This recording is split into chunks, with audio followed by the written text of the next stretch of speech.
Was recently gifted this, I guess it's a TIC 20, bigger than bigger. I don't know if I'm pronouncing this right. DOTECO. When I first got it, I was like, what is that, like for like a video game or something? But no, you smoke pot out of it. Well, you use it to, use a vaporizer to smoke pot. It's got a bunch of details on the box. Well, first of all, let's go back to the box itself. I thought that logo was pretty cool, or at least different. I don't typically see packaging like that. On the side of the box, 510 threaded as you'd expect. Got the OLED screen. It's got a puff count, which is pretty cool. If you use vape pens, then you know that the puff count on a battery is not typically standard. Preheating, bottom's pretty standard. I'm looking on the back, it tells you the features. Obviously the battery, the screen, we already talked about that, the 510 thread. It's got the C-port charger, which is always good. About the only time I think I break out one of them older Android chargers is when I get a vape pen battery that doesn't use the C-port. So inside we're looking at one battery, one Type-C cable, which is nice because if you've watched recent videos, not everything comes with a cable these days. Obviously the user manual. It's got a lanyard. When I'm walking around, I got like weed in one hand and weed in the other hand, and I just need some other weed hanging from my neck. Alright, well, let's crack it open and see what's in here. And there it all is. Got the user manual. There's the lanyard and the charger. Adapter right there.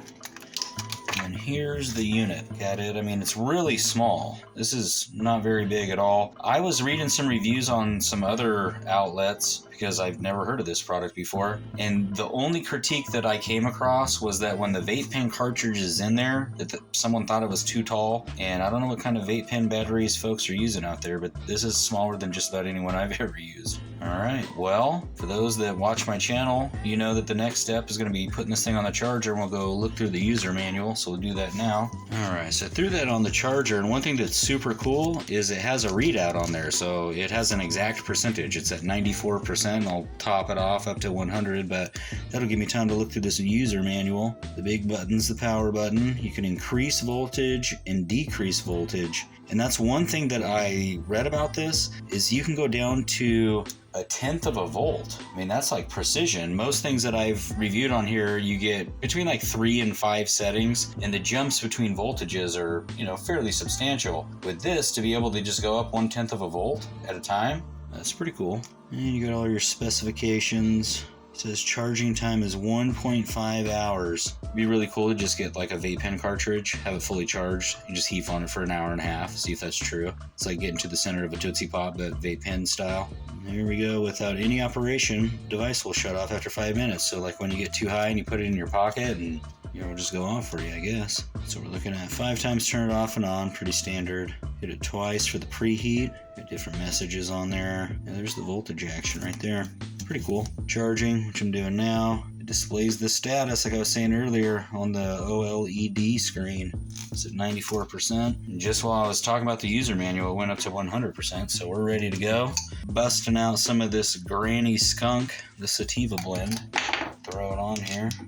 Alright, we'll hit it 5 times. 1, 2, 3, 4, 5. That's a pretty cool readout. Go up to like, I don't know, 3, right in the middle meaty part of the curve, and you can see the puff meter on there, 1 puff. Alright, hit it twice for the preheat. It's got a little kind of like barbecue sizzle kind of display going on there. Oh, it's got a countdown. 5, 4, 3, 2, 1. Now it's time to blast off. Yeah, it hit hard. Now it's at 3 volts. If I went up to 4.2, it's going to hit even harder. If I want to go down some voltage, maybe it'll give a little bit more flavor. But that's not like a guaranteed thing. People will act as if like all vape pen cartridges are created equal, and then when it doesn't taste good, blame it on the battery. You have to have a really good flavorful vape pen cartridge, and then that combined with the right setting of the voltages on here and making sure your battery's charged and all the other stuff, that's going to give you the hit that you're after. But anyhow, the TIC 2.0, just in general, rolling around with this in my pocket, that's going to happen a lot. Right in time for the summer.